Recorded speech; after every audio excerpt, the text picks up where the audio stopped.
Ismail, Isaac, Yaqub, and the offspring of the 12 sons of Yaqub, and that which has been given to Moses and Jesus, and that which has been given to the prophets from their Lord. We make no distinction between any of them, and to him we have submitted in Islam. Our evening tonight is focused on interfaith dialogue, reflecting on the month of Ramadan and how we're observing it in our current times. And I look forward to expanding on this discussion with each of your talks this evening. I'd now like to recognize our partner organizations for the event today: American Muslims for Democracy, Muslim League of Voters for New Jersey, Masjid Ali, Islamic Society of Basking Ridge, Green Muslims of New Jersey, Muslim American Law Enforcement Association, Islamic Center of South Jersey, Muslim Federation of South Jersey, American Muslims for Hunger Relief, New Jersey Interfaith Coalition, Islamic City, and American Muslim Council. We thank you very much for your partnership. Now, to begin the event, I'd like to invite Brother Umar Sheikh, who is an attorney at Afik Kerman and a Muslims for Peace board member, and he's going to be giving us a welcoming statement. And American Muslim Council. We thank you very much for your partnership. Now, to begin the event, I'd like to invite Brother Umar Sheikh, who is an attorney. Salam and good evening, everybody. I just want to make sure everybody can hear me. I had a little bit of an echo from the I guess from the live streaming. So it's a pleasure to see you all here this evening. I apologize, I'm in the car. We're actually on our way to the masjid for the evening for our iftar. So apologize for the background. But again, wanted to give my warmest salams to everyone for the season. I know there are lots of us celebrating different holidays this month. And my warmest Ramadan greetings on behalf of Muslims for Peace. As many of you know, Muslims for Peace is a nonprofit in New Jersey that was established, I think, about 20 years ago at this point in time. And we work through dialogue and outreach to spread the message of humanity, that we are all brothers in faith, and look to extend the blessings of the season through our message. So I thank you all for coming, and again wish you the best for the season and for the month. Thank you.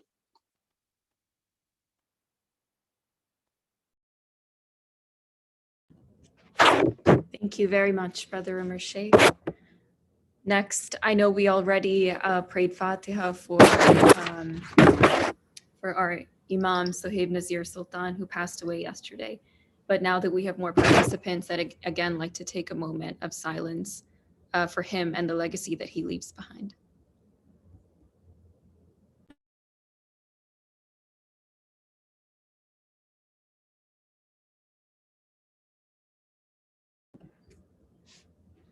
Thank you.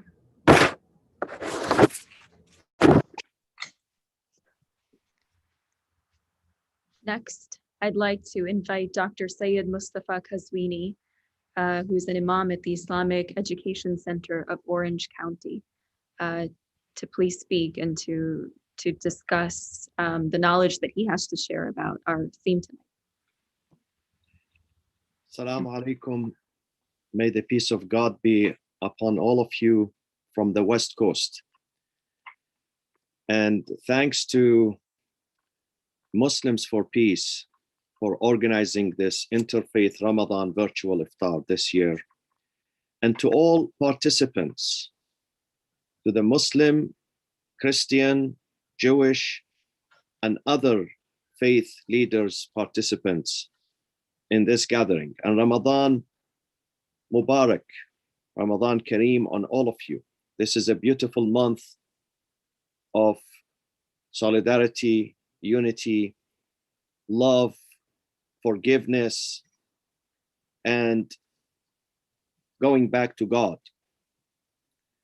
When humanity finds itself at a crossroads,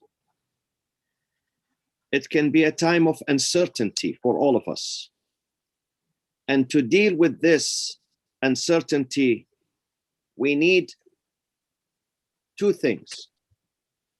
Number one, we need to keep steadfast in our faiths.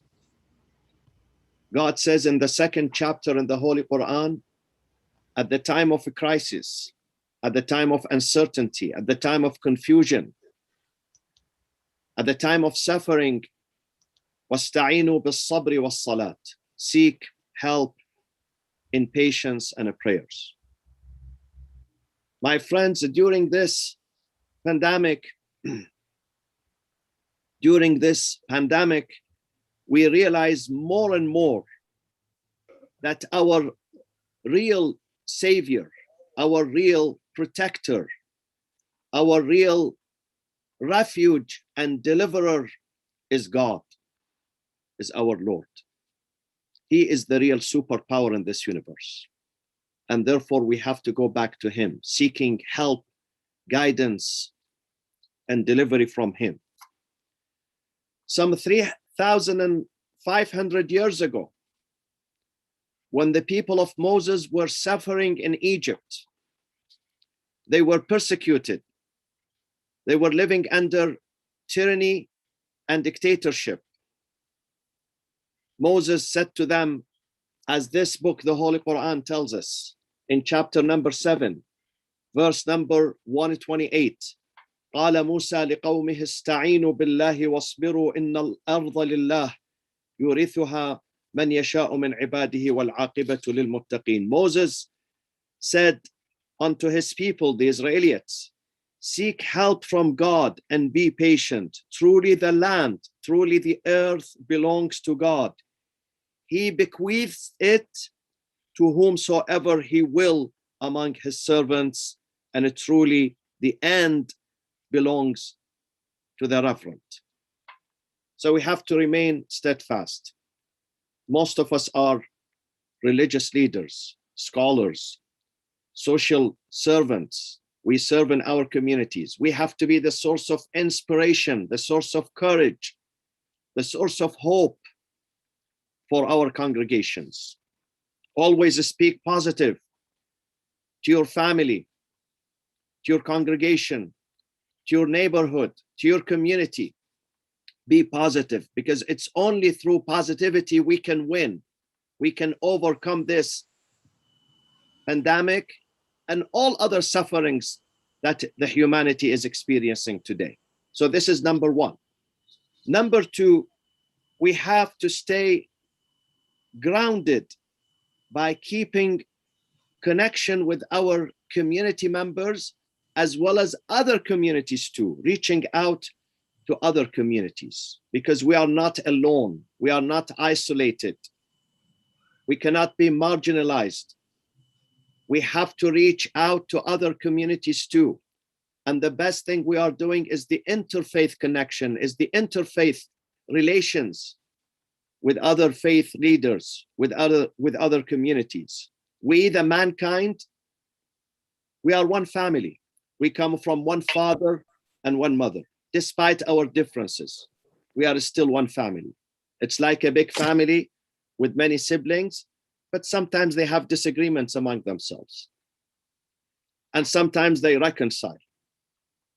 Today I saw a beautiful picture during the funeral of Prince Philip in London. His grandchildren, who did not have good relationship with each other for some time, today they were talking with each other. So that's a good sign. So if the royals can get together, definitely we the subjects, we the people can get together too. And we have to reach out to each other. Imam Ali, who is successor to Prophet Muhammad, says in one of his sermons that mankind, الناس صنفان إما أخ لك في الدين أو نظير لك في الخلق. The entire mankind falls into two categories. Either they are your brethren in faith, or they are your equal in creation. So we come from one family. And therefore, the only solution for us to get out of this crisis that is overwhelming the whole world is through the culture, spreading the culture of love, the culture of appreciation and understanding. the culture of cooperation among the people. Let's don't focus on our colors or our ethnicities. We belong to God. God created all of us, and we are one family. And we have to defeat racism, bigotry, bias, wherever it comes from, whether it comes from the East or the West, whether it comes from Muslim countries or non-Muslim countries, whether it comes from the rich countries or the poor countries. There is no room for discrimination, no room for hate. The one lesson that we learn in the month of Ramadan, in this holy month of Ramadan, the ultimate lesson we learn is that we must love each other and appreciate each other. We must exterminate hate from our hearts and our souls. That is the only solution for us to create a safe world, a beautiful world where we can enjoy our potentials. So let's work more.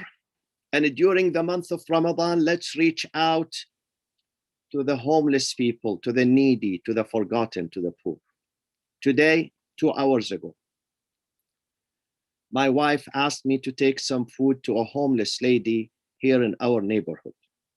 She came from Nevada to Southern California. She's been living in the street for more than 6 months now. And she really breaks my heart. Because when I stand before her, I see in her humanity. She's a human. She's just like me. This thing could happen to me too. One day I might lose my home, my family. And I need people to stand with me, to provide me with love and care. And I was so sad that we have so many religious institutions in our neighborhood, and yet there are many human beings sleep in the streets. And I remembered what God said to Abraham more than 4,000 years ago, when he asked him to build the house in Mecca. Abraham built the Kaaba, the house of God in Mecca, and then he was proud of himself. God said to him, "Oh Abraham, are you proud of yourself because you created a physical house for me? This is just a house that is made of bricks and mortars. Your mission in this life is not just to build a physical house. Your mission is to build spiritual people who have hearts, people who have conscience, people who care about each other. I want you to go to the earth and try to save people, help people. Don't look at their race, don't look at their religion. Try to help people. This is our message, my friends. And we all come from this Abrahamic tradition, which is based on a brotherhood, fraternity, love, and care. May God bless you. Thank you. May the peace of God be upon you. Assalamu alaikum wa rahmatullah. Alaikum salam. Thank you so much, Imam Kazwini, for that message of unity. Next, we have Congresswoman Rashida Tlaib, who is one of the first 2 Muslim women elected to serve in the U.S. Congress. Honored to have you here with us, Congresswoman. Assalamu alaikum, everyone. It was very powerful, Imam Kazwini, as per usual, and it really reminded me, Smallah, one of my Black Baptist preachers here, Pastor Bland Jr. You know, I was sitting in his church, and he looked right at me when he said that our country is not divided, but we're just disconnected. And I truly understood what he meant, meaning that our country, you know, this lack of direct human contact, but also the fact that much of our suffering and our oppression and all the number of things that hurt families and hurt our communities are so interconnected. And so I really appreciate that you talked about that. I just came back from being a server for an hour today. And to fight for many of my neighbors in the 13th district who I represent the third poorest congressional district, and I was a server for a day for a young Muslim man who owns a beautiful small business, and he pays, mashallah, he pays his employees one fair wage. And, it was to expose the fact that we need to make sure that families are taken care of, and people can't make $3 an hour as a tipped wages to survive. And I was so happy because it was Ramadan, and I said to everybody, I'm fasting. So this is how much I believe in the cause. I'm fasting, I'm serving food, and I'm doing all these things. But it just reminded me, this is how we expose our faith. We expose our faith through this kind of action.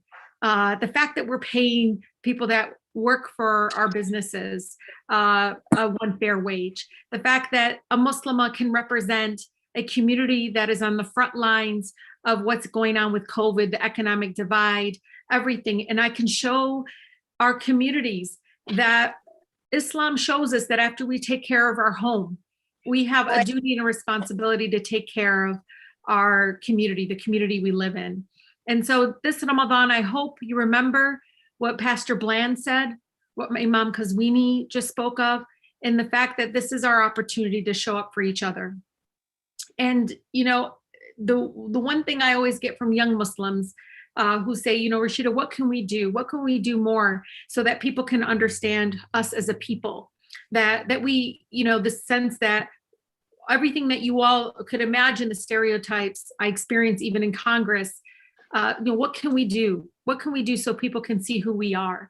And I said to them, I was at a masjid in Flint some time ago, and it was in 2016. And the beautiful young Muslimah gets up and she goes, Sister Rashida, keeps the person running for president keeps saying all these terrible, awful things about Muslims, and he wants to ban Muslims from the country, and nobody is saying anything. And this is before the whole folks started showing up at the airport, and mashallah, all the different communities came together. And I just remember in 2016 feeling as lost as that Muslimah, but I also remembered feeling as a person living in a community that was not predominantly Muslim, this fact. So I answered her, I looked at her, and I said to her, I'm going to ask everyone to hear, not just you, sister, but everyone here in the Flint Masjid, what did you all say when he said the terrible things about Mexicans? And everyone was completely silent. It's because we kept quiet. We didn't say anything as a community. And so I want to remind you of that we can't wait until our community is under attack. When other communities are under attack, please use your words, even if your voice shakes. And my voice shakes all the time when I speak truth about that form of oppression. Please speak that truth, because that is what Prophet Muhammad, peace be upon him, if he was here today, he would be at the border. He would be at the border fighting for the children being separated. He would be with a community like mine, where more African Americans are dying of COVID than any other community. He would be speaking that truth. He would be standing with those marching for Black lives.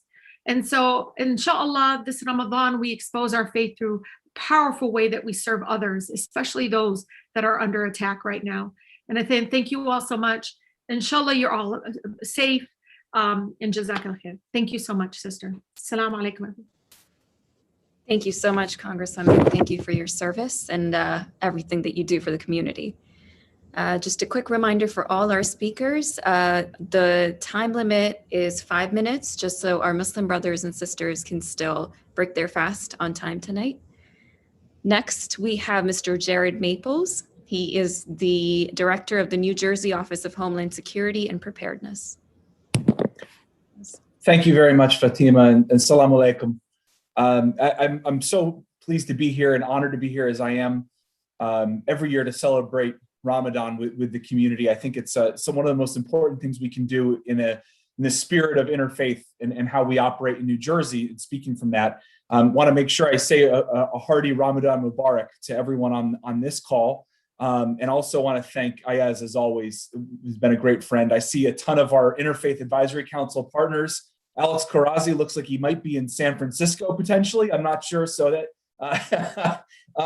but I think it's yeah. So I think it's so important to be here. I see Deputy Chief of Staff Deborah Cuernavaca has been such a great partner. Of course, the Congresswoman who just spoke eloquently, and I think Congresswoman Watson Coleman may be on as well. Look, all those partners across the board. It's so important for us to get together and celebrate together, but then also have frank and open discussions and be together on good times and bad. And unfortunately, the Congresswoman talked about some of the issues that we've dealt with. And it's been a really difficult year from almost every spectrum you could possibly imagine. And I think that when we have groups like this, when we have groups like our Interfaith Advisory Council, our Interfaith Outreach from the governor's office, from the governor himself and his administration, that's how we're going to get through these times. You have a voice. We need to make sure we're aware of your voice and vice versa, so we can all work through the issues together. I'll say something I've said I know before, and a lot of you have heard me say it, but it's a really important point, I think, and that is that Homeland Security directors don't say this often. We talk about hate, we talk about all the violence and tension that's out there, but Homeland Security directors don't also talk about hope and love. And when I see this group, when I see the folks on this call, hope and love is how we're going to get through all of this, and dealing together in an environment, a commonality of people. Getting back to humanity. And I think a lot of my good friends on this call have talked about that. I want you to know that I talk about that. I think about Dr. Chaudhry and his pledge. I think about all these other things that we've done together and how important those are. So I really just wanted to come on and I really, truly wish you a wonderful Ramadan Mubarak, and how important you are all to me and to us as an office. And I greatly look forward to emerging from the past year in a way that we haven't even envisioned before. I think it's such an important part. So I finish and say, may peace and mercy be upon you, and salam alaikum to each and every one of my brothers and sisters on this call. Again, it's a great honor, and we view you all as true partners. So Fatima, back over to you. Thank you. Thank you very much, Mr. Maples. Thank you for everything that you do day in and day out for New Jerseyans. Next, we've got Deborah Cuernavaca, Deputy Chief of Staff of Outreach for Governor Phil Murphy. Thank you, Fatima. Thank you all so much for the invitation to be here this evening. I bring you greetings from Governor Murphy and from First Lady Tammy Murphy, wishing you all a Ramadan Mubarak. The governor is here in spirit with you this evening for this celebration and gathering, as he is with you all month long, because as you know, our partnership and our friendships with the Muslim communities across New Jersey has gone back long before he was even governor. And he values so much that friendship and that partnership. And so please know that every day of this month, he is with you and has you in his mind. As we reflect on the sanctity of the month of Ramadan, it is a month of reflection, of sacrifice, of service, and of renewed and deeper faith. And in so many ways, it's important right now at this moment in history where we are as a nation and as a world to have this moment to observe Ramadan in this specific context feels really uniquely special and important. And it is that crossroads. It's the theme of today. We reflect in this month on the past year that we've confronted so much loss. We've of the pandemic, of the loss of lives of family members and community members. We reflect on so much of the sacrifices that we've had to make to come together, on some of the hardest parts that we've had to confront of hatred coming up and being vocalized and expressed against the Muslim communities, against our Black brothers and sisters, against Jews and immigrants. Just the desire to divide has risen in this pandemic in ways that we've had to confront. And many of us think about it deeply every day, how we can work to overcome it together. We've thought about and reflected on the inequities, the way the pandemic has impacted some communities more than others, and on the ways that we need to move forward together. And the sacrifices have been many.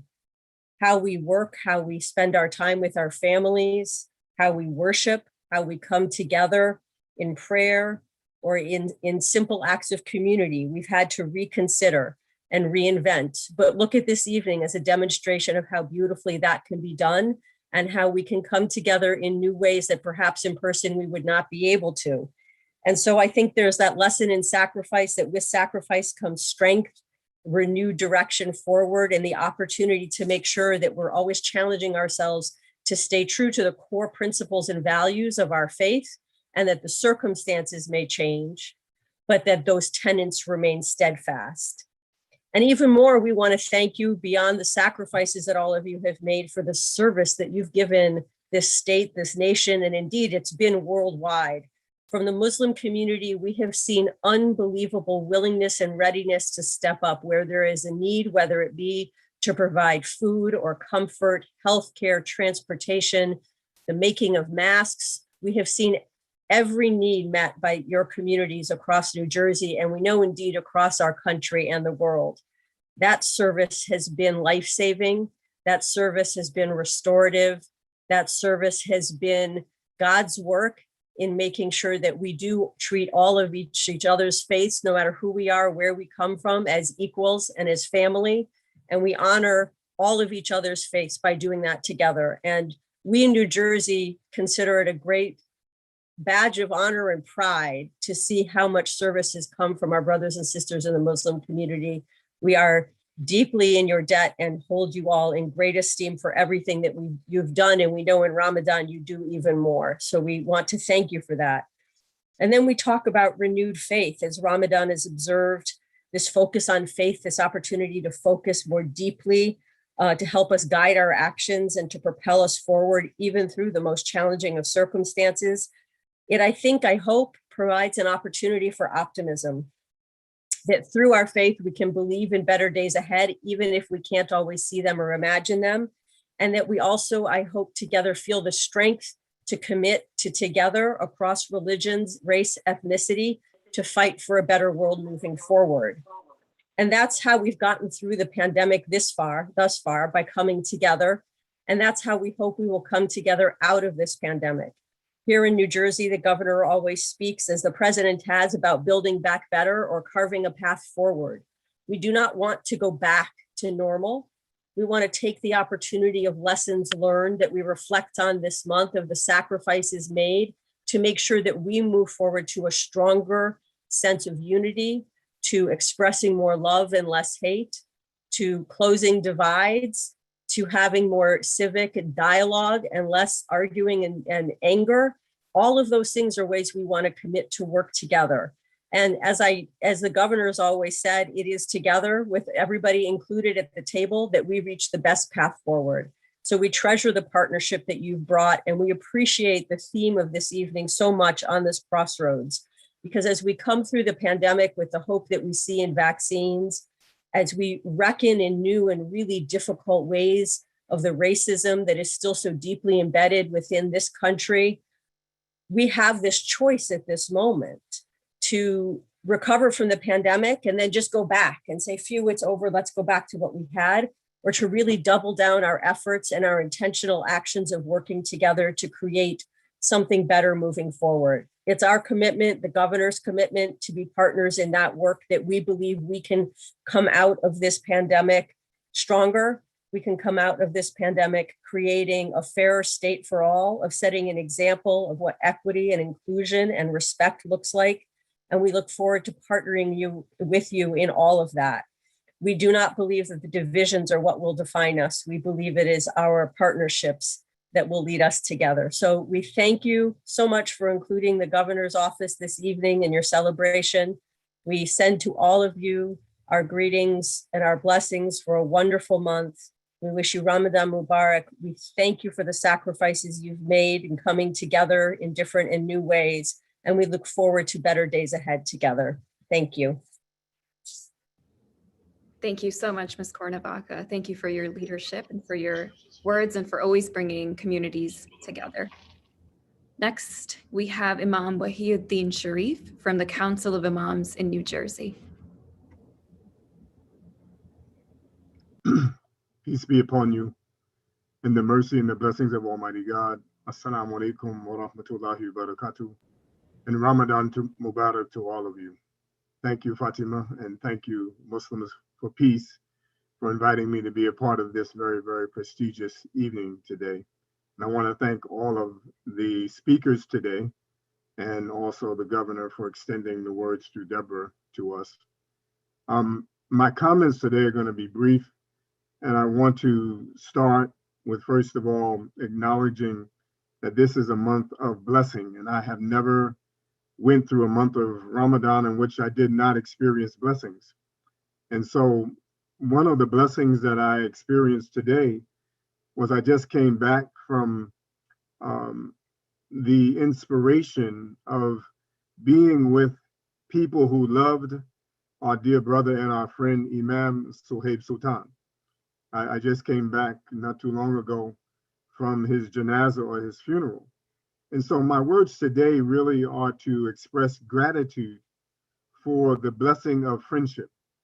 And it was because of the friendship that I had with Imam Suhaib Sultan that I was able to grow, I was able to develop. He was able to show me things about my own humanity that perhaps I would not have been in touch with if it had not been for the friendship that I had with such a great person as Imam Suhaib Sultan.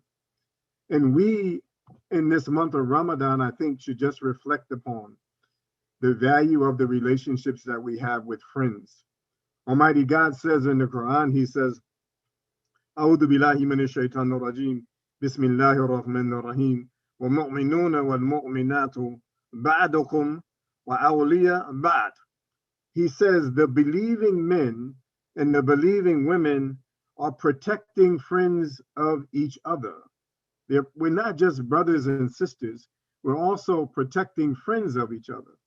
And I think those are the steps that perhaps we need to make more progress in. How do we become better friends of each other? How do we become better protectors of each other? And Almighty God knows that we need to make those steps to protect each other even more now, because we don't have just physical things that we need to protect each other from. We have mental things that we have to protect each other from. We have spiritual things that we need to protect each other from. And so what I would like for us to just remember in this blessed month of Ramadan are the virtues of appreciation, the virtues of patience, the virtues of forbearance, the virtues of being selfless, the virtue of affection, the virtue of sympathy for each other, the virtue of respect and compassion for each other, the virtue of being able to cooperate sincerely with each other and extend generosity to each other and extend kindness, and most of all, to extend love to each other. These are the virtues that humanity must cultivate in order for us to really be the instruments of goodness and beauty. And I believe that all of us on this Zoom meeting have the potential and have the capacity to be better instruments of beauty and goodness for each other. May Almighty God continue to guide us. May He forgive us for our mistakes, and may He lead us to that which is better. Amen. Thank you. Amen. Thank you, Imam. Next, we go to Rabbi Joel and Abraham from the Temple Shalom of Scotch Plains. Thank you. I'm honored and humbled to be a part of this gathering, and I wish everyone a Ramadan Mubarak. Allow me to share these words from my tradition. There are many stories in the Jewish tradition about being at the crossroads. In the book of Genesis, Joseph, who does not have the best relationship with his brothers, is sent by his father Jacob to see how they are doing, to seek after their peace. When he leaves home and reaches where he thought that they were pasturing the flocks, they are not there. At this moment, Joseph and all of the descendants of Jacob who became the Israelite people are at a crossroads. From what we know of what happens later, if Joseph finds his brothers, he will be thrown in a pit and sent into slavery in Egypt. There he will rise up to become an advisor to the Pharaoh, help to preserve the Egyptians through a 7-year famine, and incidentally save his family and bring them all to Egypt, where they will live for centuries until they're enslaved by a new Pharaoh, and eventually leave Egypt, go through the Exodus, and enter into covenant with God at Mount Sinai. However, if Joseph does not continue on this path and returns home, that thread of Jewish history would be lost, and perhaps there would be no people, no covenant, no 10 commandments. At that moment, the text says that a person comes up to Joseph and asks him for what he is searching. The plain text says in Hebrew, ish, a person. This person, however improbable it may be, that has been in this location for this amount of time, has been able to hear the private conversation of a group of brothers surrounded by flocks of sheep. and recognizes Joseph as one of their families, he's able to answer when Joseph says he is seeking his brothers and that they have gone to Dothan. Later interpreters wrestle with these improbabilities. Since this moment is such a crossroads for the history of the Jewish people, some imagine that this was no ordinary person, but it is obviously the angel Gabriel, whose role is to protect the Jewish people and therefore their history. For the medieval commentator from France, Rashi, the person is obviously that guardian angel. But for his contemporary Ibn Ezra, who came of age in Muslim Spain, the simple meaning of the text is clear. It says Ish, it was just a person. But what may seem only a grammatical comment is really a deep philosophical statement. In the Torah, what we sometimes translate as angel is the Hebrew word malachim, messengers, meaning messengers doing divine work. The implication is that sometimes human beings may find themselves doing divine work, perhaps unknowingly. Rabbi Lawrence Kushner talks about how we go around in our life carrying a load of puzzle pieces. Some pieces are to our own puzzle, and some are pieces that we carry for others. We may never know when a chance encounter provides a vital puzzle piece for another. Imagine if we considered each interaction with another human being as a possible moment when we are moving forward the divine plan, when we are unknowing messengers of God. The path of our life has many possible divergences. At any given moment, we may be standing at a crossroads, and small steps in one direction or another may cause greatly different results. At each moment, there are those standing by us on the road who may or may not be at a fork in their own journeys. We could be catalysts for them to have a better life or not. Humanity, therefore, is always at a crossroads. Human beings are at crossroads at every moment, sometimes choosing short-term or personal benefit over long-term happiness. Imagine if we viewed ourselves as helpers in those moments, that our role was not as much to choose ourselves, but to help others in their choices, to move together, perhaps, toward a road that benefits not only us both, but our communities and the world we share. We may be just Ish, a human being, but as we interact with others, as we respect their journeys and work to help them, then together we move forward the divine plan and help to bring the world closer to harmony and to peace. As we come together in this international interfaith gathering, as we show respect for and wish peace with and for our Muslim brothers and sisters as they mark this sacred month of Ramadan, we can meet together at this crossroads and bring humanity forward together. Thank you for this opportunity to meet and to share wisdom and blessing together. Thank you so much, Rabbi Abraham, for your words and for being with us this evening. Next, we have Congresswoman Bonnie Watson Coleman. She has served as the U.S. Representative for New Jersey's 12th Congressional District since 2015 and has been kind enough to send us a recorded message for our community.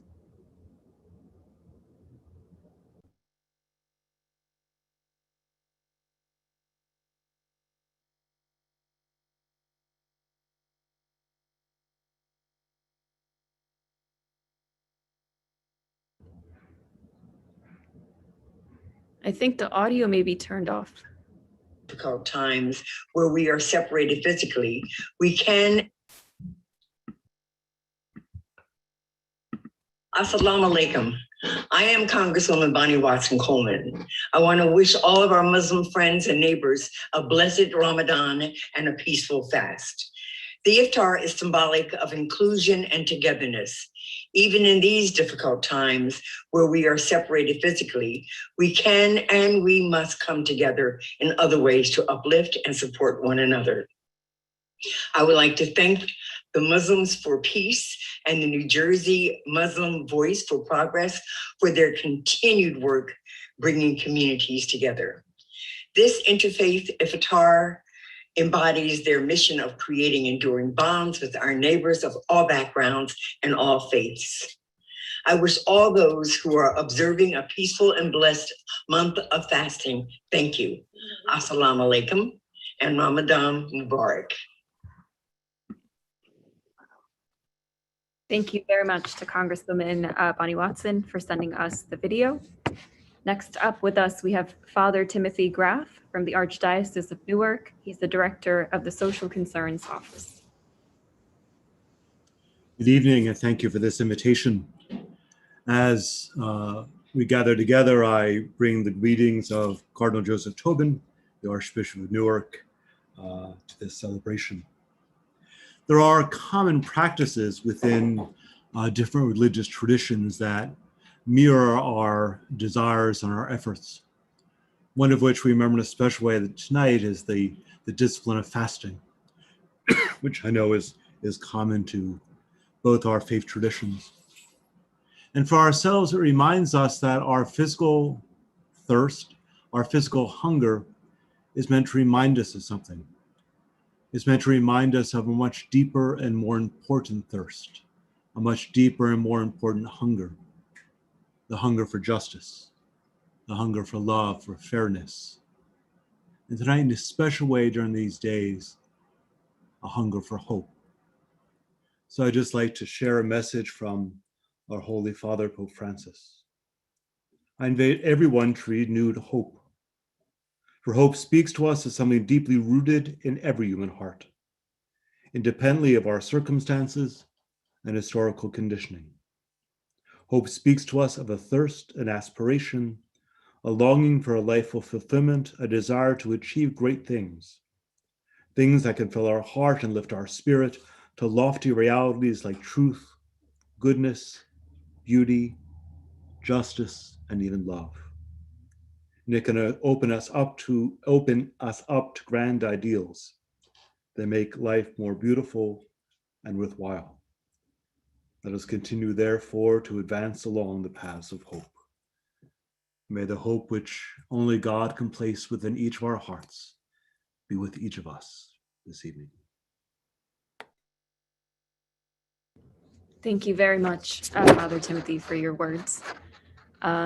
Next, we have Dr. Hasnan Wolji, the Executive Director of United Global Initiative.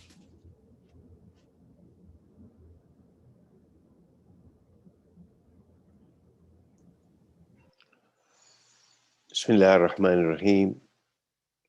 Assalamu alaikum, peace be upon you all, and Ramadan Mubarak. This has been a fascinating Iftar event with such uplifting words of wisdom. And it's all the more fascinating that today we have an Iftar event, an early evening meal without food. Such are the mixed blessings of the coronavirus. So when people talk about going back to the normal, as has been mentioned before, I say that it would be a missed opportunity. We need to create a new normal. The state of the world that we are in today, with its litany of inequities, marginalization, racism, normal does not seem to work for a large percentage of the world population. Yes, indeed, as a humanity, we are at the crossroads. And now, as we look for a new normal, we have an opportunity to take the correct turn, be it right or the left. The theme today, humanity at crossroads, remind me of a passage in Dr. Martin Luther King Jr.'s 1967 book, Where Do We Go From Here? Chaos or Community? He cites an example of a future plot in the papers found after the death of a famous novelist. The plot was that a widely separated family inherits a house in which they have to live together. Dr. King says, and I quote, "This is a great new problem for mankind. We have inherited a large house, a great world house, in which we have to live together, black and white, Easterner and Westerner, Gentile and Jew, Catholic and Protestant, Muslim and Hindu, a family unduly separated in ideas, culture, and interests, who, because we can never live apart, must learn somehow to live with each other in peace." End of quote. Today, as humanity stands at the crossroads, learning to live together in this world house demands that we address a malaise which is even harder than COVID-19. Yes, harder than COVID-19. That most debilitating system or the systemic affliction of humanity is EDD.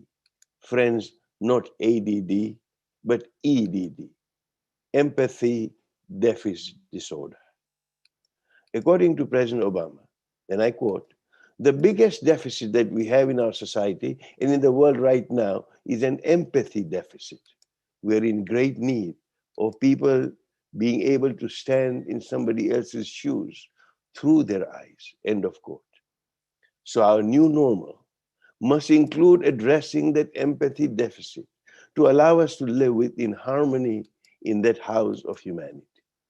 Indeed, empathy is an essential part of humanity. Allow me to go a step further and say that empathy, the emotional and moral imagination that allows us to put ourselves in the shoes of the other, is what makes us human. Lack of empathy is the inability to feel with another person and failure to sense what they are experiencing. Sadly, human brutality, oppression, tyranny, cruelty, all are a result of a lack of empathy.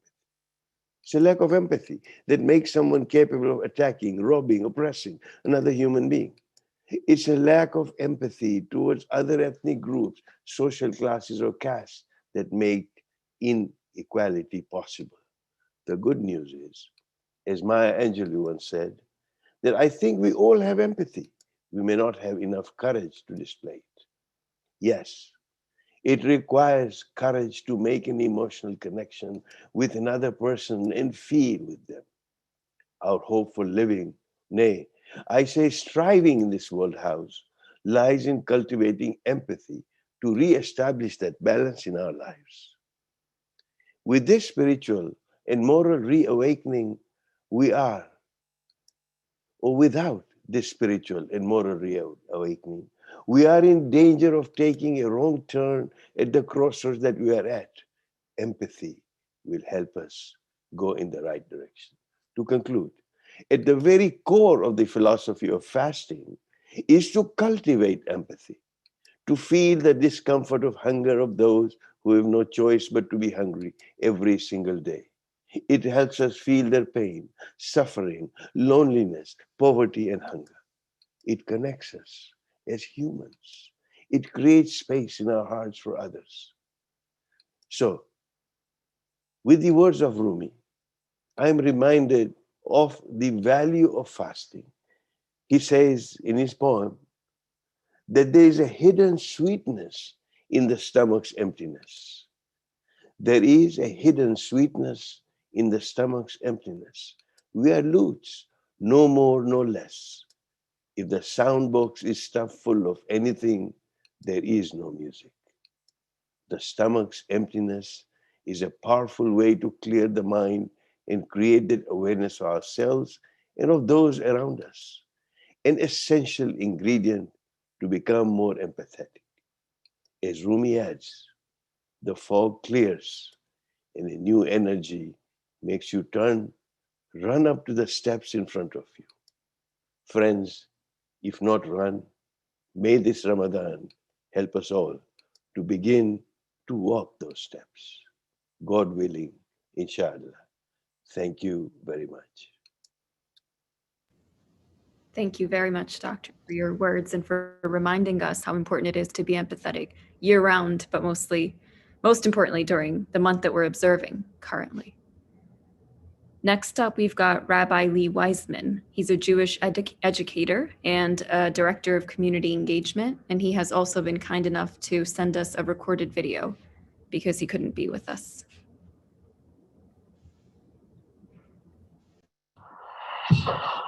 I'm so grateful for this opportunity to address you on this beautiful Iftar and to wish everybody a Ramadan Mubarak. The question that I was asked was, humanity at the crossroads, which way do we go? And I think it's important for us to remember that humanity has always been at the crossroads, meaning to say that all of us, both individually and collectively, are constantly facing choices. And if we were to ask anybody at any time in history whether or not the path was clear to them, I think we would find that in every moment in history, people sought for clarity and purpose. And so today is really no different, maybe, than any other day in our history, with one possible difference. And that is that maybe for the first time in history, and certainly in the first time in my memory, all of us know that we're at the crossroads, and that we're at the crossroads together. Think about what happened this past year. This past year, all of us in the world, in every place, in every country, were suddenly faced with a pandemic in which we all had to cooperate, in which all of us experienced the same sense of being locked up and quarantined, and all of these common experiences. And we couldn't fix it without cooperating with each other, without wearing our masks, without social distancing, without making rules and regulations to where people could go and what they could do. We had to do that together. And so this is a new crossroads, maybe, in that we've discovered that we're able to do things together, and that we're sometimes forced to do things together. And we also learned, I think, this year, that things are not instant. One of the beauties of the process of things like Ramadan is that they're not instant. It's not a weekend workshop in spirituality. It's a 30-day intensive that requires a lot of commitment and time. And that's also something we need to learn at the crossroads, is that whatever it is that we do together to change this world, it's not going to be something which is instant. It's not going to be add water and stir. It's going to take a long time to cook it, and we're going to have to cook it together. So here we are at the crossroads. What do? We take each other's hands, we hold hands, and we walk together. I wish everybody Ramadan Kareem.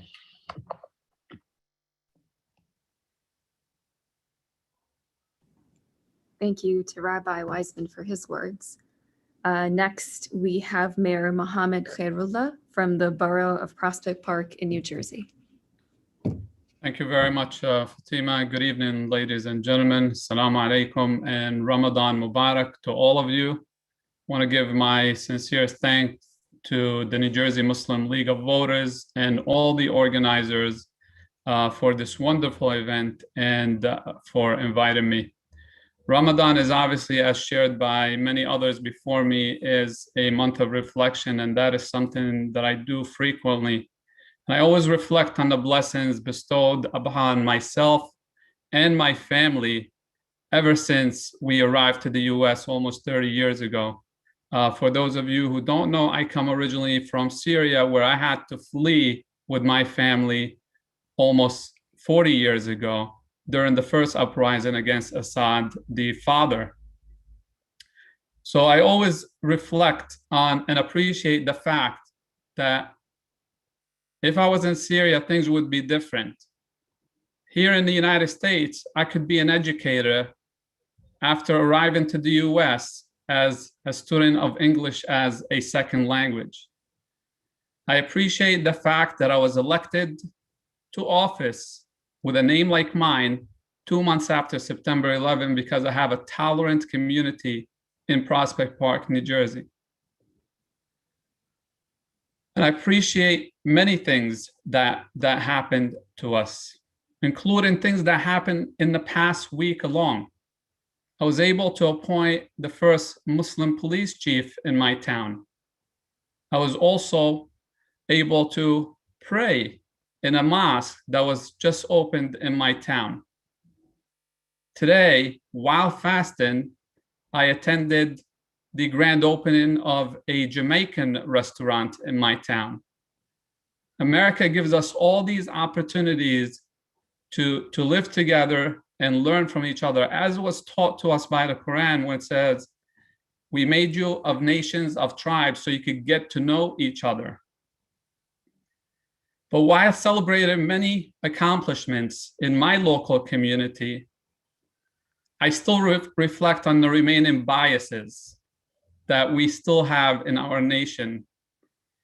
I still reflect on the hate toward Asian Americans, the economic disadvantages of our African American brothers and sisters, and reflect on the fact that my children don't feel fully American yet, because every time we go through an airport, we have to go through random, multiple security checks. So I ask that you reflect on the same. I remain committed to serving my community. I remain committed to making the world a better place for people around me and for my children. But I ask that we all reflect on how do we push our government to deal with these biases and these issues that remain plaguing us as a nation. And with that, I thank you. God bless. Assalamu alaikum. Thank you very much, Mayor Khairullah, for those words and for your service for your community. Next, we're very lucky to have Ms. Navdeep Kaur Tucker, Esquire, from the Sikh American Legal Defense and Education Fund. Thank you. Thank you so much, Fatima. Assalamu alaikum to everyone. Ramadan Mubarak. For those that are able to fast, I pray your fasts are accepted, and I pray that all of you receive blessings for the good works that you do. Thank you so much for allowing me to share in this evening with you. I am so truly grateful for this community. This is one of my favorite events each year because I'm reminded of the love that exists in a world that can seem so dire. And I'm reminded that we can celebrate and support one another even when we practice different faiths, even when we come from different experiences. The prompt or the theme today was truly an interesting one. And I think a very relevant one, considering the number of tragedies that have occurred just in the past couple of weeks. It's been a very dire couple of weeks. I was asked to describe why we're at a crossroads and how we can go forward. These are two very big questions. I tried to sketch out some thoughts, and after all of these profound and inspiring speakers, I'm not sure I'll be able to add much, but I do have a few thoughts I'd like to share.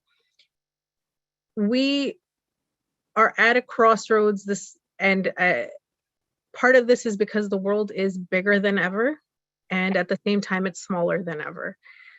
People who want to spread hate have access to countless others who think like them, but they also don't realize that we have just as much access to each other. In addition to the fact that we are still going through a massive pandemic, there is violence, racism, anti-Blackness, misogyny, and all sorts of prejudice that affect our daily lives. Some of us are safer from some of those than others. But as those of us with certain privileges become more and more aware of our privilege, there's the saying that goes, when we know better, we must do better. The difficulty with this, though, is that many of us sit at home feeling helpless.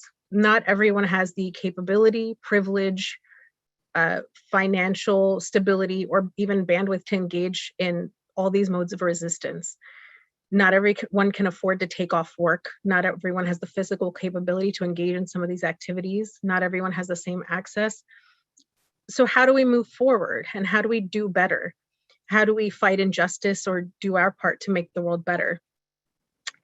It's a very big question. And it's been in my ether quite a bit lately. As the holy month of Ramadan began, Sikhs also celebrated a very significant holiday for us. We celebrated Vaisakhi, which is one of the most important holidays for Sikhs. We celebrate the day that our faith and identity were formalized. at this event and in the celebration 6, we're taught that we are all sovereign. What does this mean? It means that we recognize that each of us has a light in us. Each of us has a power in us, regardless of caste, creed, gender, economic status, etc. And when we talk about moving forward, when we're talking about choosing a road, when we're at the fork, this is something that's very important to acknowledge, that each of us can have a role, whether you consider that role big or small. All are necessary. One of the beautiful things that I've learned about Islam is that it teaches that charity begins at home. When we talk about charity, beginning at home, I also urge you to consider that your change can begin at home as well. So you can create change. Some people will do it by participating in a protest. Some people will litigate a big case in the Supreme Court, and some can begin that change by changing mindsets at home, having those uncomfortable conversations at home. If your home is one that follows a certain faith practice, seek answers within that faith practice. If you witness anti-Blackness in your community, challenge that. Each time you raise your voice, you add a stepping stone to that path forward, and we must move forward. One of the things that I love about this space is that it's beautiful. This interfaith community cradles its members with love and provides comfort and support. Unfortunately, the way forward is not comfortable, and we have to step outside of our comfort zones and have difficult conversations, not just with others, but with ourselves as we figure out our roles in this. We have to understand what our complicity is in oppression that may take place. And once we recognize that, we can start to make that change. A few other speakers mentioned that we must reach out to others and connect. And that's exactly what I'm talking about. We're very fortunate that in all of our faith practices, we have one guiding principle: to go from and towards love. The first Sikh guru has a very profound line he wrote that goes, "Joto prem khilan ka chao, sir ta tali gali meri aao."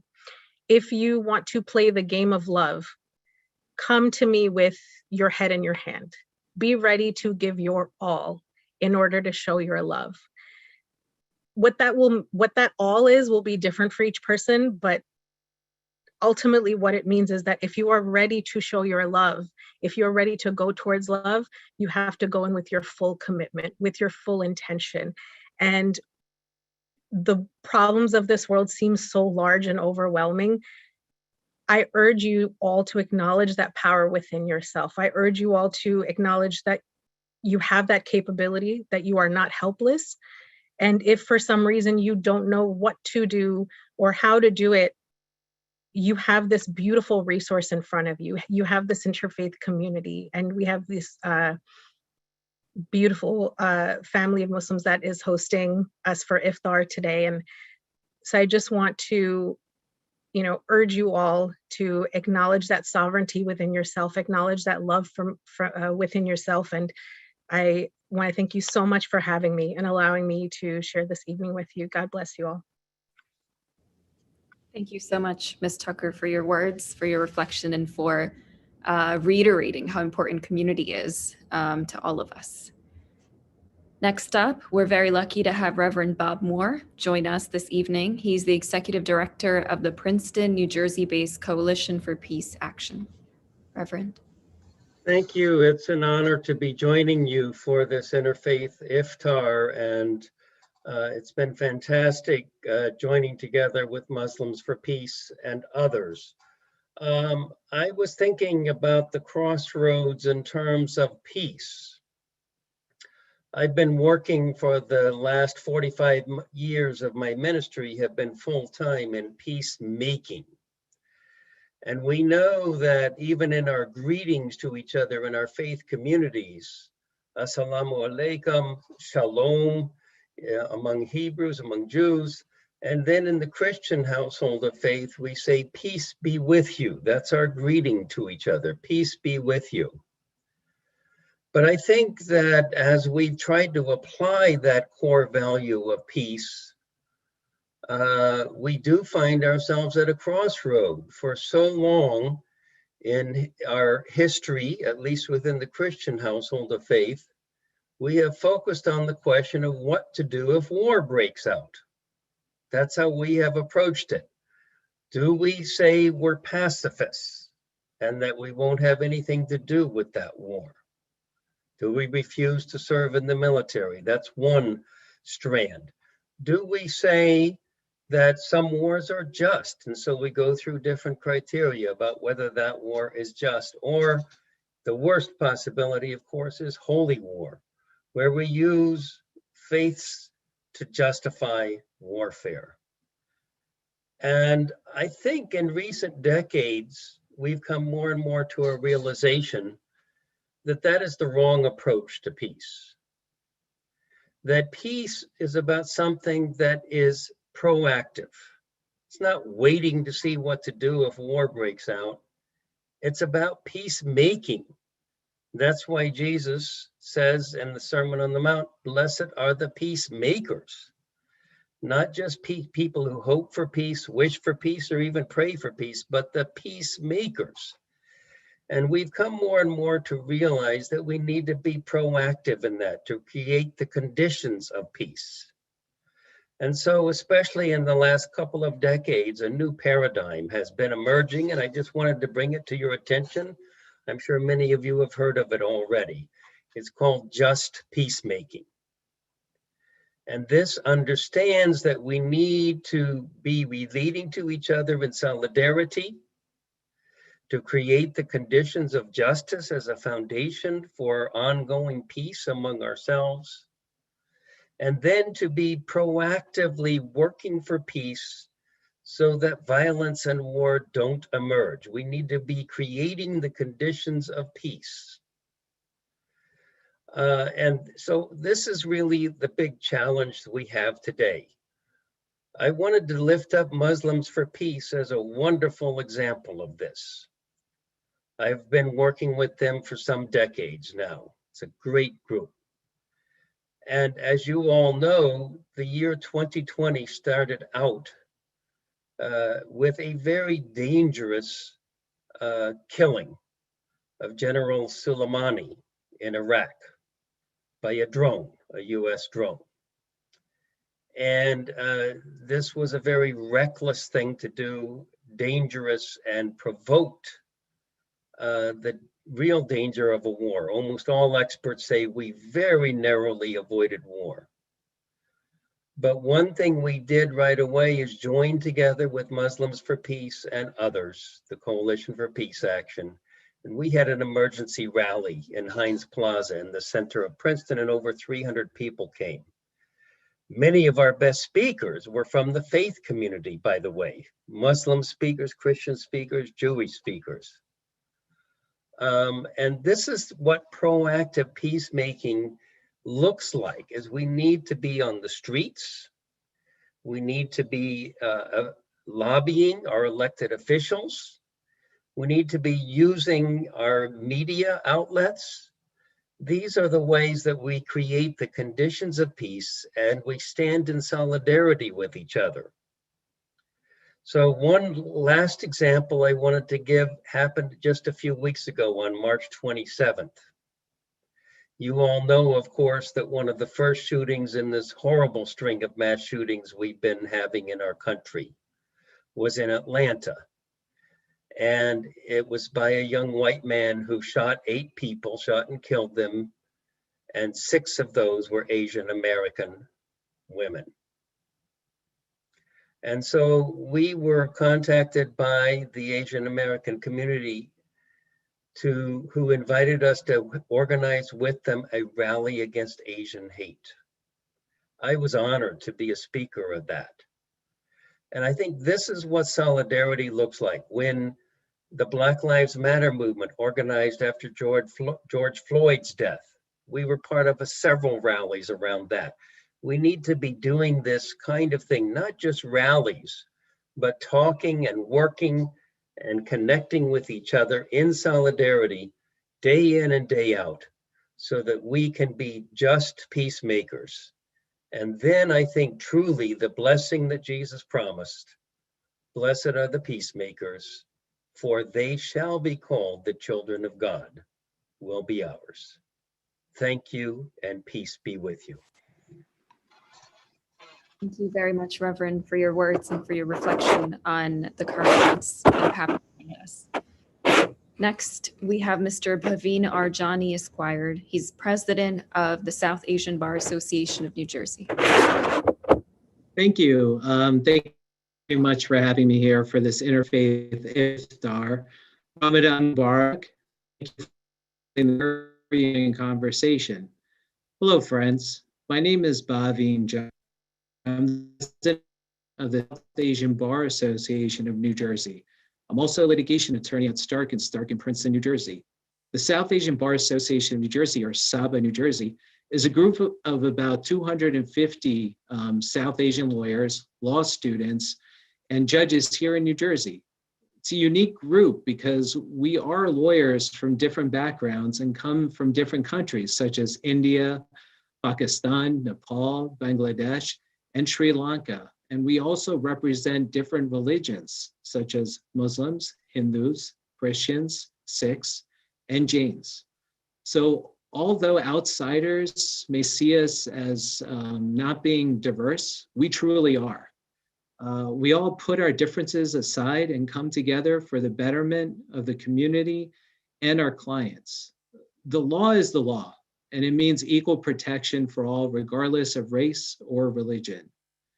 And so, with respect to this program today, we are at a crossroads here today because, frankly, we have a growing diverse population, and the old guard is trying to hold on to the status quo.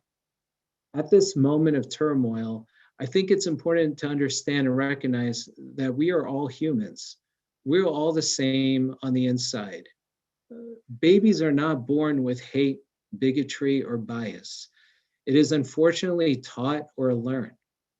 I have faith in our younger generations, which I've seen through my organization and through mentoring other younger lawyers. We will move forward together as a society with tolerance and welcoming our fellow brothers and sisters. Again, thank you so much for having me, and take care. Thank you very much. And thank you on behalf of the whole community for the work that you do. Next, we have Dr. Ahmadullah Siddiqui, who is an official of the World Council of Muslims for Interfaith Relations. Dr. Thank you, Muslim for Peace and the New Jersey Muslim League of Voters for providing me with this wonderful opportunity. On behalf of the World Council of Muslims for Interfaith Relations, WCMIR, I greet you all with the greeting of Islam, Assalamu alaikum. Peace be upon all of you. And also with the greeting of Ramadan, Ramadan Mubarak and Ramadan Kareem. The main focus of Ramadan is God consciousness, or taqwa as we say it in Arabic. Being aware of the infinite mercy and benevolence of the Almighty, our creator and sustainer, and the creator and sustainer of the universe. However, we cannot acquire and experience the connection with God unless we are connected with fellow human beings with love and respect that we expect and seek from God. As God has said in chapter 49, verse 13 of Quran, that all human beings are created from the same male and female by the one God, and differences of color, gender, race, ethnicities, nationalities, and languages are to recognize the goodness in each other. Interfaith organizations can play an important role in creating a better and more peaceful world for all of our fellow human beings. As many of the previous speakers have expressed, I too believe that at this crossroad, these are the interfaith communities that can commit to the holistic well-being and prosperity of all human beings through fostering friendly relations among people of diverse faiths and by creating a moral force for global peace, tolerance, and understanding at both intra and interfaith levels. Together, we can focus on issues such as protection of human dignity, promotion of interfaith and intercultural understanding, social and economic justice, eradication of poverty and hunger, violence and oppression, as well as exploitation of earth and the environmental resources. WCMIR is particularly committed to reminding the Muslims of their Islamic responsibility to serve the humanity at large. I'm sure together we all can launch an effective campaign to deal with the issue of racism and gun violence in this country. These issues are taking a huge toll on our shared humanity, and they need our solemn commitment. Governments cannot deal with it by themselves. They need people like us who believe and are committed to the well-being of all people. Thank you once again for organizing this virtual Ramadan celebration. May God bless all the children of Adam, and may God give us the courage and strength to stand against injustice, tyranny, and oppression of all kinds. Thank you. Thank you very much, Dr. Siddiqui, for your words and for your work that you do. Next, we have Ms. Dalia Yusuf. She's the president of New Jersey Muslim Lawyers Association. Dalia.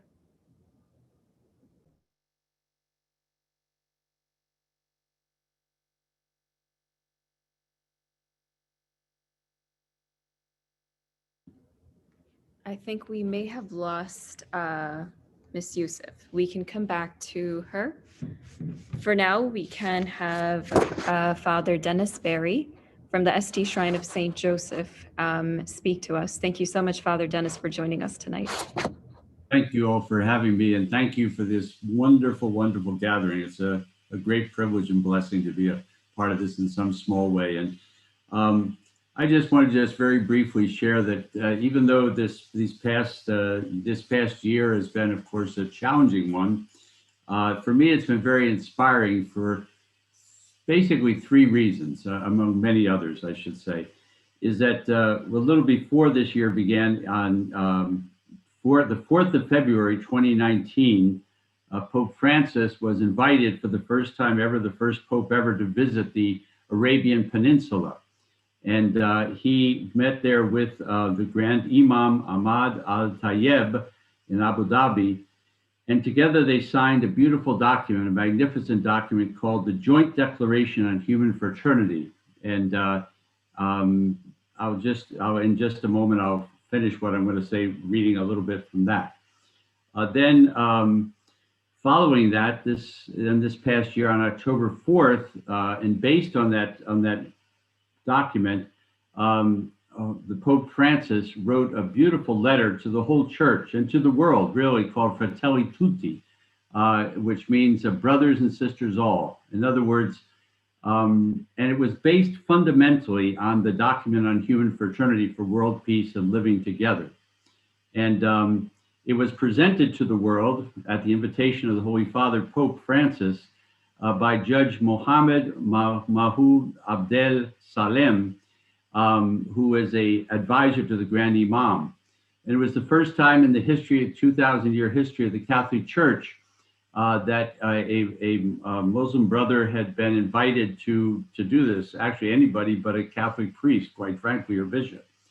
And Fratelli Tutti talks, and Judge Mohammed said that Fratelli Tutti, this document, this letter, he says, this is the guide to putting into practice the human fraternity document. In other words, how do we make this document a reality?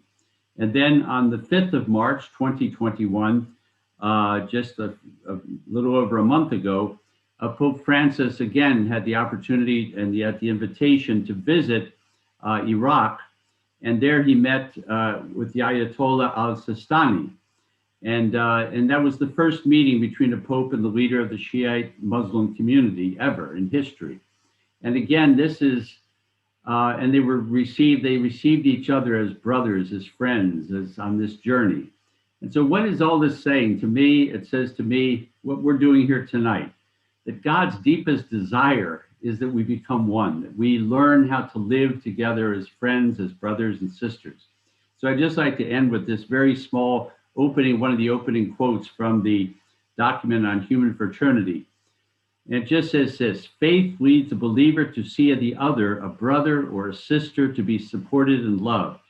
Through faith in God, who has you created the universe, creatures and all human beings are invited to have faith in God and faith in human fraternity, to unite and work together so that it may serve as a guide for future generations to advance a culture of mutual respect in the awareness of the great divine grace that makes all human beings brothers and sisters. All human beings, brothers and sisters. That's what this is about. And I think this is the movement of history in terms of a crossroads. This is an incredible movement of history, and that God is performing. So thank you all very much, and peace be with you all. God bless. Thank you very much, Father Thomas, for your words.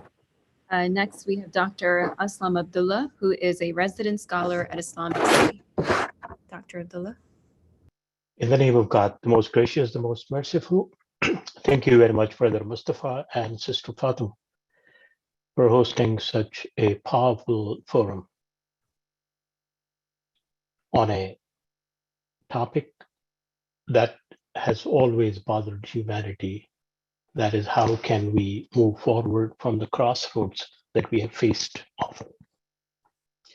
But I think this is the first time in the history that so many religious communities and so many religious leaders have realized the importance of we and oneness of humanity in a country that we call America. These things should have happened in Jerusalem, in Mecca, in Qom, and other places where people from different religious communities should have come together to explore the possibilities of working together to move forward in the history rather than living in the past. But the credit goes to this secular constitutional country that has given us that opportunity to come together and find a we in each one of us. And that is an opportunity that we must seize upon. Because if we fail in this country, there will not be any future for humanity in general, in reality, because we have shown throughout these thousands of years of history that we as religious communities are not willing to forgive each other for the wrongs that our forefathers have done to each other. We are still living in the past. Christians are not willing to forgive Jews. Jews are not willing to forgive Christians. Muslims are not willing to forgive Christians and Jews, and so on and so forth. And psychologists and the historians tell us that the first step to heal and to overcome those kind of issues that we are talking about comes when we forgive each other. Do our mosques, our churches, our synagogues, our temples preach that gospel of forgiveness? We still go back to the history when we are at a front with each other. And this is what we have to do first, to realize that what was done in the past is past. They are responsible for what they did. We are not responsible. We can move forward to create a new world for ourselves based on what we preach, and that love and brotherhood and sisterhood of humanity. And that is what essentially we have to focus on. And in that particular respect, perhaps we must seize upon the opportunity that this country has given us and hold each other's hands and do not bring those historical conflicts that have ravaged and savaged our communities for centuries in this country, and let this new generation of Muslims, Christians, Jews, the Shias, the Sunnis, the Catholics, the Protestants live in a relatively futuristic perspective than being the prisoners of the past, because we would destroy the hope of the humanity once again if we continue to do that. And that is essentially what the task of the people who are come together here is. Not to point fingers at each other that this is what you did in the past, but acknowledge the pain that we have gone through, each one of us, and to forgive each other. It is the most difficult thing, but this is the only difficult thing that the people of religions and those who claim that they are the people of faith are expected to do. They are not politicians. They are the ones who provide a moral compass in society. And it is in that particular context that let us pledge, not only on this day, but every day, that we as religious people, as people who believe in the oneness of God, or who believe in God, or who believe in deities, doesn't matter, we'll come together for the sake of our generations to hold each other's hand for the path of peace, not for the path of conflicts that our forefathers have imposed upon us through history. Thank you very much. Thank you very much, Dr. Abdullah. Next, we have our last speaker of the night, Father Eugene Field, who is a pastor at Our Lady of the Visitation. Father Eugene, thank you for being with us, and thank you for your patience. Thank you very much. Am I muted now, or I'm unmuted? You're unmuted. I'm You're unmuted. Okay, thank you. Thank you for letting me be with you tonight. Peace to all of you, and hopefully I'm saying this right, Ramadan Mubarak to all of you. So being the last speaker, I promise I'm going to be very brief with you this evening, since I know you've all been fasting and are looking forward to a meal together. Just a few thoughts to share with you. A lot of what I was going to say has already been said, so I will just say within the Christian faith, the church itself was created at a time of crossroads. When it came into being, it was right at the time of, within our faith, of the crucifixion of Christ. And the early church had to accept the suffering Messiah. They had to accept the scandal of the cross. In essence, there were lessons that the early church had to learn and had to embrace, and difficult lessons, painful lessons. And in some cases, there were many who were unwilling to see or accept them. And I think in many ways, it's kind of a metaphor for our world today with all that's been happening. There are lessons that we've learned these past few years, or that we should have learned these past few years, that we are struggling with. But the early church also had to move forward. With the event of the resurrection, our understanding of Jesus rising from the dead, we understood that God had given to us a gift of love, a gift of healing, a gift of forgiveness, a gift of hope. And the early church, that it did not simply become a sect of Judaism, had to understand not only the lessons of the past, but also how to embody what was taught, how to live that out within their lives, also how to teach and to learn and how to share it with those around them. But ultimately, they had to have an openness of the spirit and of faith. And the gathering here tonight, I think, is a great example of all of that, a willingness to embody all the different values of our different faiths and make them a reality in our world today, a willingness to discuss with each other the teachings and understandings and how we can apply them within our lives. But even just the fact that we are here tonight, an openness and a willingness to listen, to learn, and to discuss. I think that is all that we really truly need in this first step at the crossroads, and that success is possible for those very reasons, that we are willing to come together and willing to work together and willing to be together at this time. So I wish all of you celebrating Ramadan a very joyful time, a very peaceful time, and a good meal in a few moments. Thank you. Thank you very much, Father Eugene, for your words. I'd just like to give a shout out to our partner organizations one more time. Today's event has been brought to us by the American Muslims for Democracy, the Muslim League for Voters of New Jersey, Masjid Ali, Islamic Society of Basking Ridge, Green Muslims of New Jersey, Muslim American Law Enforcement Association, Islamic Center for South Jersey, Muslim Federation of South Jersey, American Muslims for Hunger Relief, New Jersey Interfaith Coalition, Islamic City, and American Muslim Council, and of course, Muslims for Peace and NJMBC. For closing, we have Professor Reza Mir, who is also a board member of Muslims for Peace. He'd like to say some words before we close.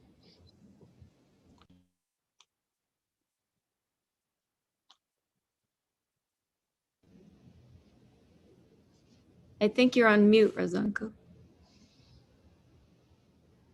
I apologize. Thank you very much, Fatima. As I begin to close out today's events, my first debt of gratitude is, of course, to you for the extraordinarily generous and kind way in which you have conducted these proceedings. You really kept us all on an even keel, and I especially thank you for keeping us on point as far as time is concerned. We are leaving well in time for the Maghrib prayer so that we can all break our fast. You have given a shout out to all our fellow sponsoring organizations, and I thank each and every one of you for this opportunity to, metaphorically at least break bread with each other. Unfortunately, this is the second time that we have had the Interfaith Iftar done virtually. So we hope to reprise the gaiety of 2019 in 2022 when we do this all over again. I also look forward to joining all these organizations in their own activities. I think it is extremely important that the principles, particularly those of social justice and civil rights and democratic liberties that we have articulated here, be taken forward in such a way that we all are a force for the good. Again, on behalf of Muslims for Peace, I thank you very much for a wonderful program, and I really look forward to meeting you in other religious, spiritual, and secular forums going forward. Thank you, and with that, wassalam, good night, shab bakhair.